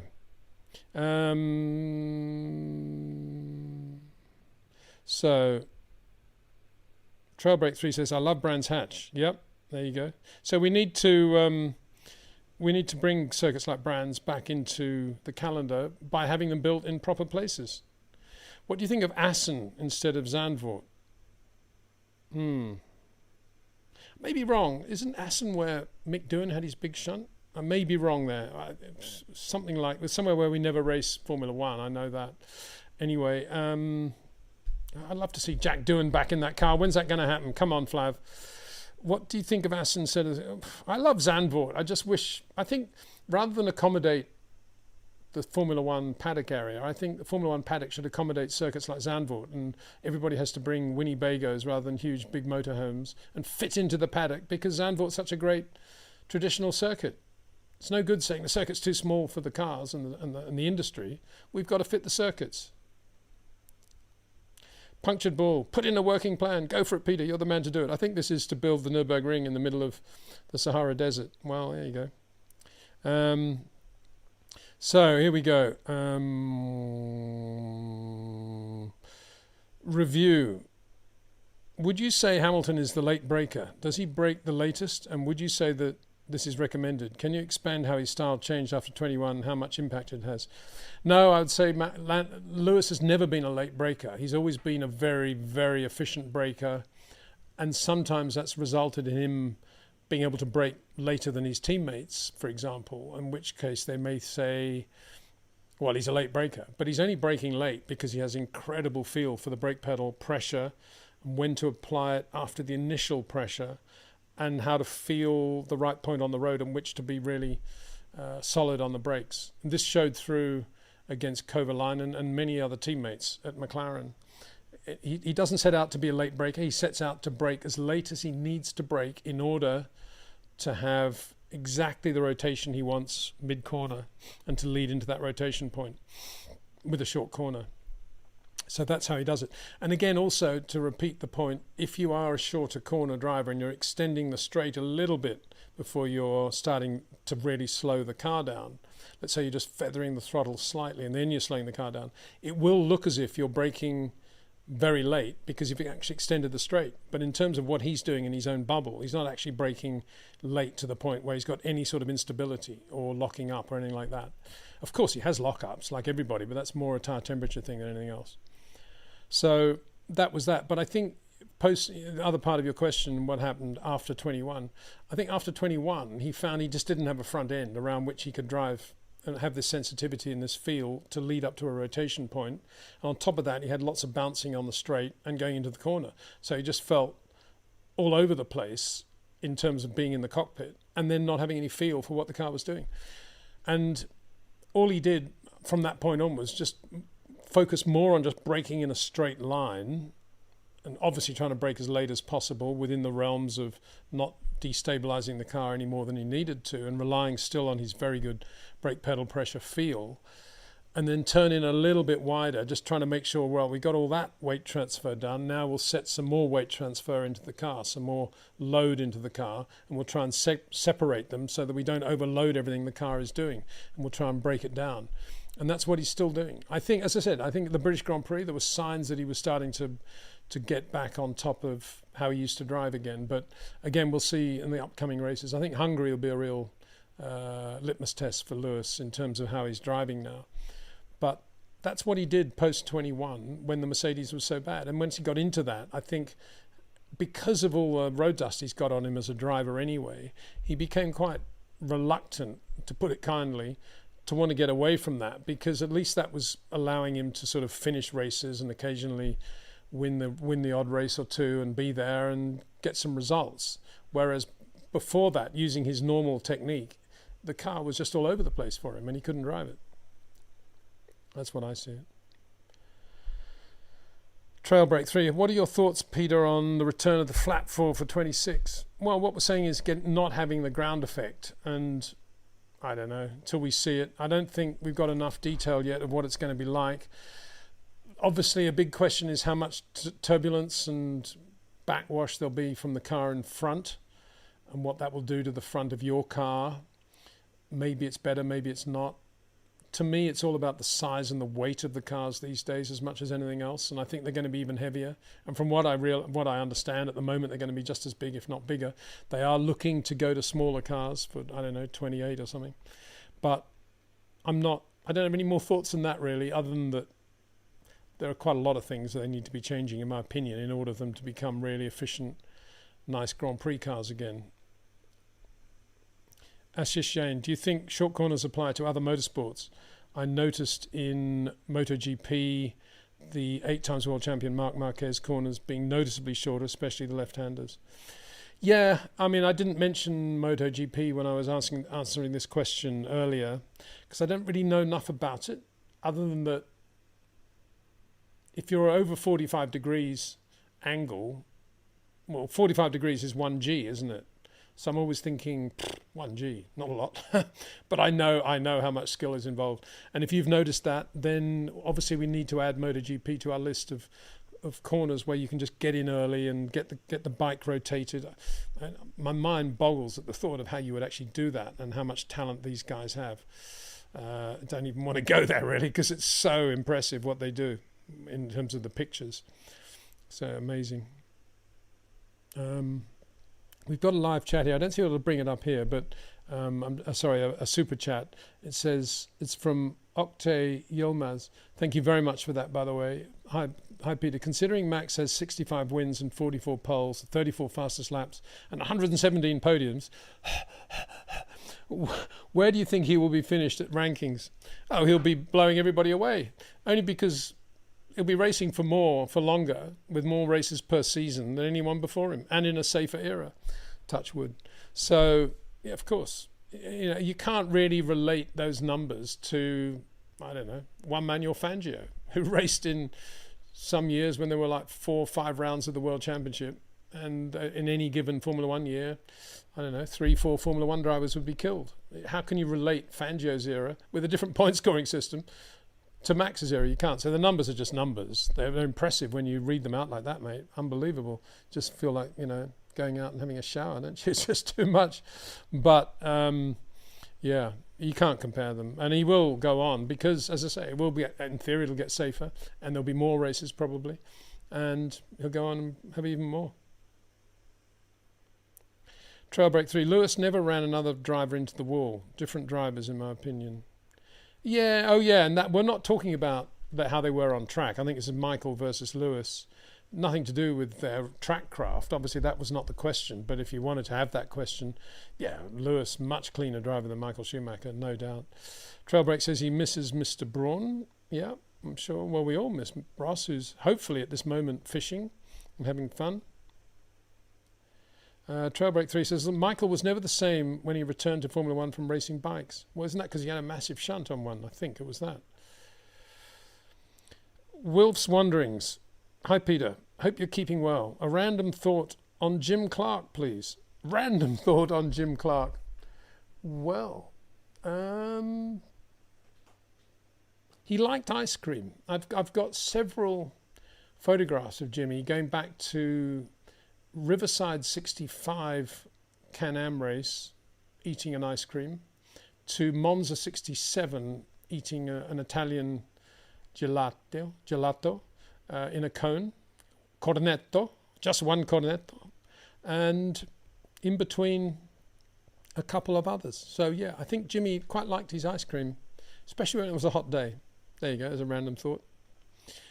And he was still super fit and super quick. Volts.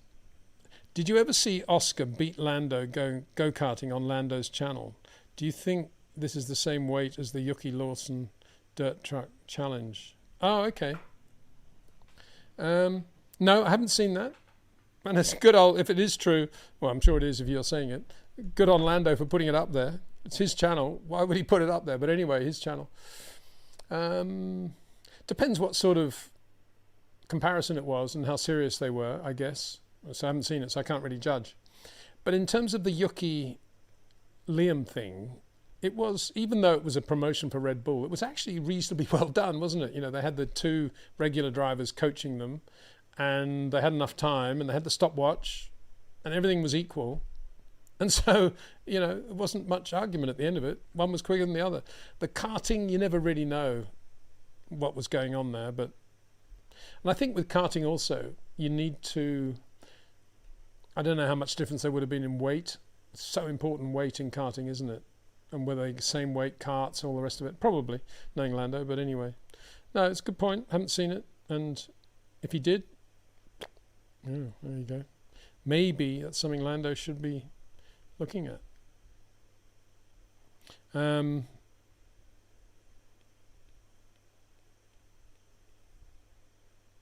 So I can't understand that question at all.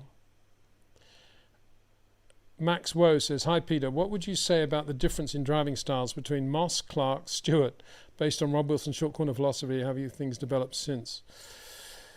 Well, as I said earlier, I think we've kind of answered Clark and Moss. Very, very similar.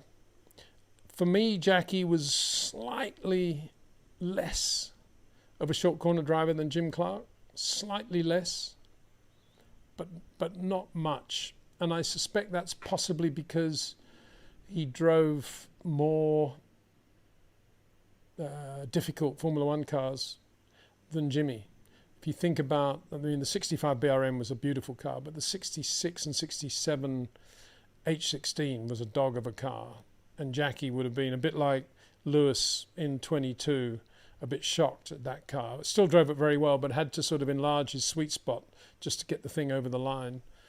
68, yeah, the Matra's 68, 69, the Matra was brilliant. 70, March 701 was not a great car, and nor was the 72 Tyrrell.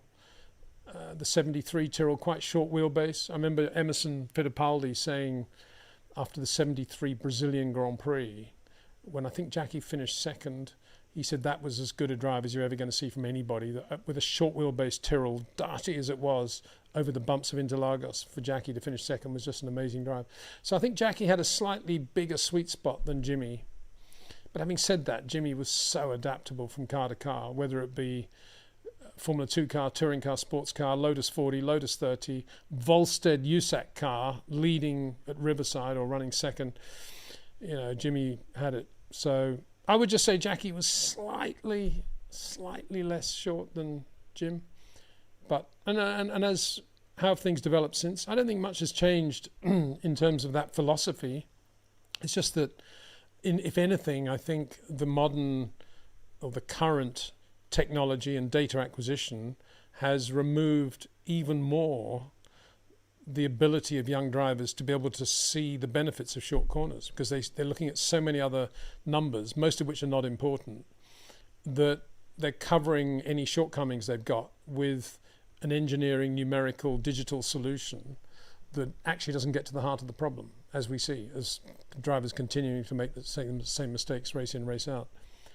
And so I think that's part of the modern era, that the Rob Wilson philosophy is still there, going strong, 100%. Right, I'm just going back to another one. Where are we? Jeffrey B. Hi Peter, thanks for all your insights. Sainz has been in the media recently complaining about his Ferrari exit and why Red Bull didn't take him. Is this a calculated move or just emotions boiling over? Well, I don't know. I mean, I've been saying that all last year, that it was completely wrong for Ferrari to sack Carlos Sainz, the job he was doing, and he was the perfect number two to Charles Leclerc. I've been saying that all year. Carlos never seemed to say anything, I guess because he just wanted to keep the stability in the team till the end of the year. And then, against certainly my thoughts, not that I'm important in terms of that, but I imagined that he would go to Sauber because it was the team with the most potential. There was a nice brand there around which he could work, and the team could get no worse than they were, so therefore he could only grow with them, and there were good people there, Binotto, Jonathan Wheatley and so forth.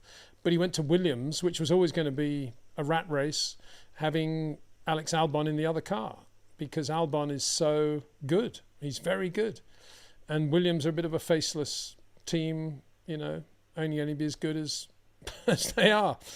So if he's now starting to realise that, it's a bit late, isn't it? And if it's a calculated move, what's it calculated for? I mean, I was quite close to him over the winter, saying, I can't believe now that Perez is gone that they won't take him to Red Bull.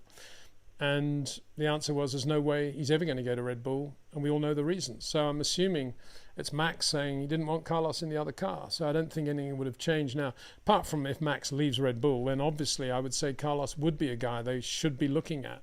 I hope they do. And I hope he does end up in a Red Bull, because he'd go very well there. But he doesn't need to be saying anything. Everybody knows that. And he made the mistake in the first place, I think, in going to Williams. Because look, I mean, the Sauber's not looking bad, is it? And when you think about that whole future with Audi, it's looking even better. Max Woe, non-related Formula One question. What cars have you had in the past, and what's your favourite? I imagine you're a Lotus man, Peter. Well, I was talking to Jack about this the other day. I was working in journalism in an era, incredibly lucky era, when at Autocar, and competition car for that matter, when we had a new road test car every year, a long-term car. And they're always brand new cars from the manufacturers. So I had some great cars in my time with Autocar, from Alfa Giulietta, Spitfire Mark IV, Fiat X19, Toyota Celica, and then the best car I had in that entire, I had a Escort twin Weber carburetor Escort Mark II at one point, as a sort of road test car, a long-term car.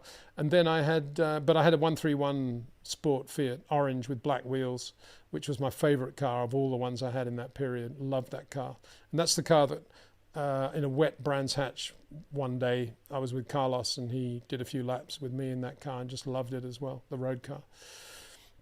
So they were all those. In the middle of all that, or before all that actually, I bought, when I first came over from Australia, all my childhood, all I ever wanted was an Elan, a Lotus Elan. And when I came to England, I obviously wanted to buy an Elan.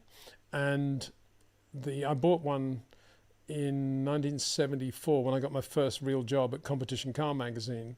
From the back of Classic Car Magazine, there was a red Elan S3 coupe. I thought I'd better have a coupe because it's England and it's going to be very wet and cold. And so I bought that for £750, and I've still got it. And it's perfect condition. I run it whenever I go to the UK now. I'm going to try and bring it over to Spain. It's a beautiful car. And I found out after I'd bought it that the original owner was Ian Scott Watson, Jim Clark's manager. Pure chance, pure luck. And so I wrote to him, and he said, yeah, I definitely owned that car. I built it up in early 65, brought it up as in kit form. It was built by the Jock McBain Garage Mechanics, who prepared the Border Reivers cars. And he ran it for a couple of years, and said whenever Jim Clark came up, back after 65 and 66, he always borrowed that car and drove that car. So that's a Jim Clark car in a way. I've still got it. And I've got that car. I've also got Jimmy's yellow 1967 Elan that he drove throughout Europe in 67, left-hand drive Elan, which I love. I've had a Lotus Super 7, 66 Super 7. I've got a Mark 1 66 Lotus Cortina. And here I've got a Hyundai i20N. I've got a Cupra station wagon thing, sport thing, which is good for long trips, nice car. I've got a little Toyota Igo Cross we use just for shopping and doing what we need to do in Spain. And I've got a Rally 2 Skoda Fabia, limited edition, only 100 made of them for the road, which has got a 190 horsepower ABT power adaptation on it, which is a very cool car as well. Bright green with bits on it, accents. Yeah, so that's a good car. Handles beautifully, as does the i20N.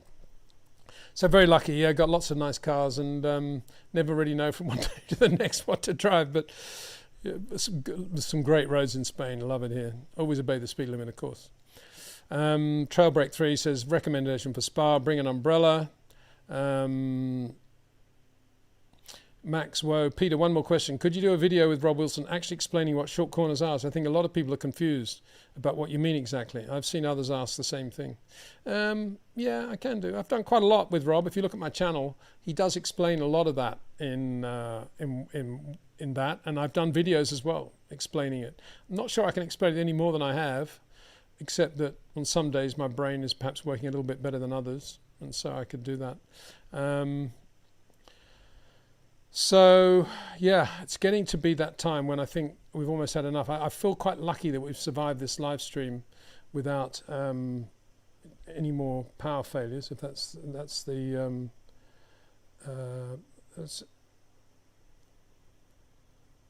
Let's have a look at some of these other questions that are coming up on here. Let me have a look.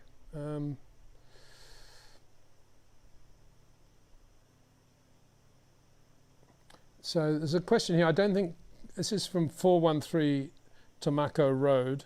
I don't think Sainz wanted to drive for the same company as his father, so nobody would say anything about it. Yeah, I'm not sure about that. I think he would have. I just think he thought the Renault, the Sauber was a slow car, and he couldn't bear driving around the back of the field, and Williams was going to be at least midfield, if not higher. I think that's what he felt. Trailbreak 3 says Renault 5 Turbo. I never had a Renault 5 Turbo, but I did have, I forgot to mention it, was at Williams. I had a Williams Clio 16 valve, and I had a Laguna 16 valve at Williams. I also had a 500 SL Merc at a time when you could buy Mercs relatively cheaply from the factory if you're in Formula One, which I did. I went over there and drove it back from Stuttgart, which was nice.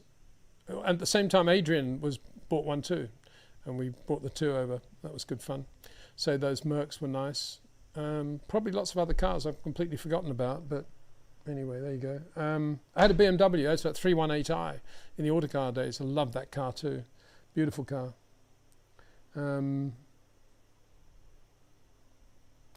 Jake says, Peter, do some video on your road cars, your garage. I need to do a video on my studio here. I've got lots of stuff like this Carlos Reutemann engine piston, for example, or the Carlos Reutemann Fiat 131. I'm just holding it up because I love that car. I love looking at it. I've just bought a model of Jim Clark's Levin winning 1965 Lotus 32B Climax, the first Jim Clark car I ever saw at Warwick Farm in 65, but this is it's got the SO logo on it, so it's as he won with that car at Levin in New Zealand. So that was nice, got that.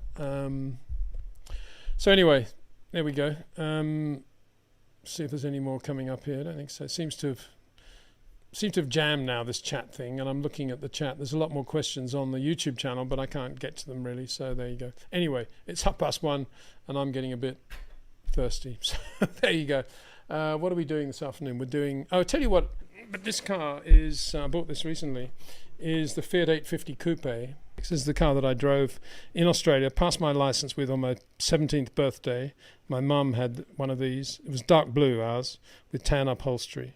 And I just think, what a lovely little car. They don't make them like that anymore, do they? Rear-engined, of course, but just beautiful. Fiat certainly don't make them like that anymore. I don't know what's happened to Fiat. I know they've got the 500, and that's quite cool, but the rest of the range? I never really went for the 124 Abarth thing. Never really... For those of us that actually drove the Fiat 124, and my dad had a 124 Coupe, to match the blue 850 Coupe we had, it wasn't even the same car. Completely different car, not even in the same category. So there we are. Sorry about all the glitches today. And one day we'll do a glitch-free live stream, but this time the electrics went down, the power went down, but we're still here, still going, just. And I'd like to thank everybody for their questions and comments. And a big thanks to Jetcraft, to OEM Exclusive, to TrackNinja, and of course to REC Watches for their support of our channel. Without those companies, the channel wouldn't be what it is. Well, the channel probably wouldn't exist at all, so big thanks to them. as well. So we'll be back with our usual videos over the weekend from Spa, Friday, Saturday and Sunday. We'll see what happens there. If you're going to Spa, as I say, take an umbrella, but equally enjoy yourself. Some great corners there. And take care. See you soon.